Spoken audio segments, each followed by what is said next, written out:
আসসালামু আলাইকুম, স্বাগতম সবাইকে। আশা করছি ভালো আছেন। আমরা আলহামদুলিল্লাহ ভালো আছি। আজকে অনেক দিন পর খুব স্বাদের একটি রেসিপি নিয়ে চলে এসেছি। এটা কিন্তু অনেক স্বাদ যদি স্বাদ করে রান্না করা যায়। এই তো ছোট্ট একটা কড়াই চুলার উপরে বসিয়ে আমি দিয়ে দিয়েছি লইট্টা শুটকি। শুটকিটাকে আমি কিন্তু জাস্ট সুন্দরভাবে কেটে তা আমার মন মতো সাইজ করে কেটে নিয়েছি। আর এখন আমি কড়াইটাকে গরম করে শুটকিগুলো ভেজে নিচ্ছি। আমি ভেজে তারপরে ধুবো, কারণ কাঁচা থাকা অবস্থায় এটাকে যদি আমি ধুই তাহলে অনেক সময় শুটকিটা একদম নরম হয়ে পরে রান্না করতে গেলে একদম গলে যায়। জাস্ট সেজন্য আমি এটাকে আগে একটু ভেজে নিচ্ছি, তারপর এটাকে খুব ভালোভাবে আমি ধুয়ে নিচ্ছি। আর 2-3 মিনিটের মতন ভাজবো, ভেজে তারপরে খুব ভালোভাবে এটাকে ধুয়ে নিব। এবং ভাজার পর ধুতেও কিন্তু খুব সহজ হয়ে যায়। আর ভাজা ছাড়া ধুলে কিন্তু অনেক সময় এটার গায়ে যে ময়লাগুলো ওইটা কিন্তু উঠতে চায় না, কিন্তু ভেজে যখন আমরা ধুই তখন কিন্তু অনেক সুন্দর পরিষ্কার হয়ে যায়। আর এই তো আমি কিন্তু অনেকক্ষণ ধরে শুটকিগুলোকে ধুয়ে, এবং এখন দেখতেই পাচ্ছেন আমার শুটকিগুলো থেকে কিন্তু কোনো আর ময়লা পানি উঠতেছে না। যখন শুটকিগুলো ধুতে এবং এই শুটকি ধুতে কিন্তু প্রায় অনেক সময় লাগে, ভালোভাবে ধুতে হয় কারণ অনেক সময় বালুও থাকে। তো এই তো আমি কিন্তু খুব ভালোভাবে ধুয়ে নিয়েছি। দেখতেই পাচ্ছেন আমার শুটকিগুলো কি চকচক করতেছে। তো এখন আমি একটা কড়াইয়ের মধ্যে দিয়ে দিলাম সয়াবিন তেল, তারপর দিয়ে দিব রসুন, পেঁয়াজ, কাঁচামরিচ কেটে নিয়েছি খুব সুন্দর করে। আর আমি তো বরাবরই শুটকির মধ্যে আস্ত রসুনও খাই, আবার রসুন বাটাও খাই, কারণ আমার কাছে মনে হয় শুটকিতে যত রসুন দিব তত শুটকির তরকারিটা স্বাদ হবে। তো এই তো আজকে কিন্তু আমি লইট্টা শুটকিটা রান্না করতেছি বেগুন আর আলু দিয়ে।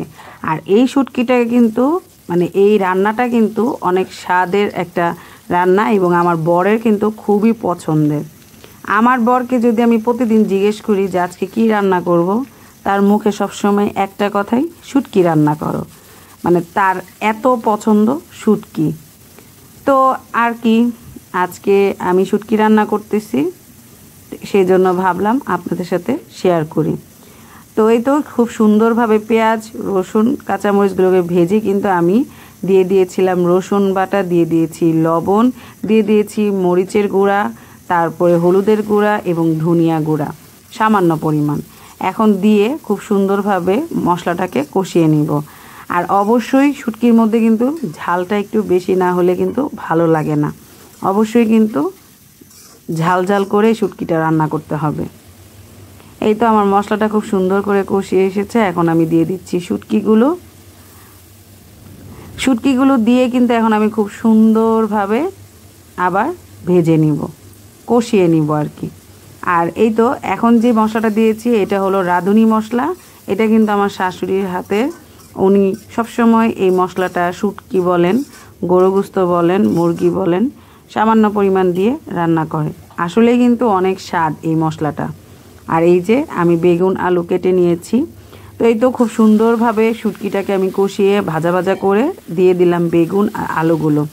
এখন আমি এটাকে আবার 2-1 মিনিটের মতন ভেজে তারপরে আমি আমার পরিমাণ মতো পানি দিয়ে দিব।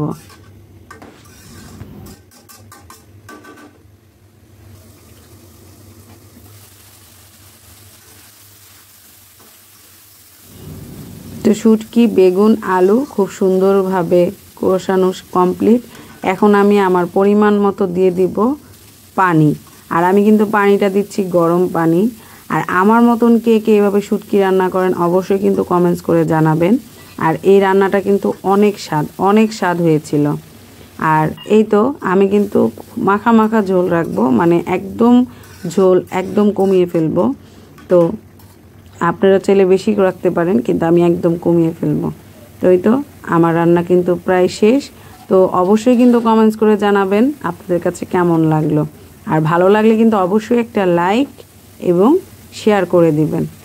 তো আজকের জন্য ভিডিও এতটুকুই। সবাই ভালো থাকবেন, সুস্থ থাকবেন। আল্লাহ হাফেজ।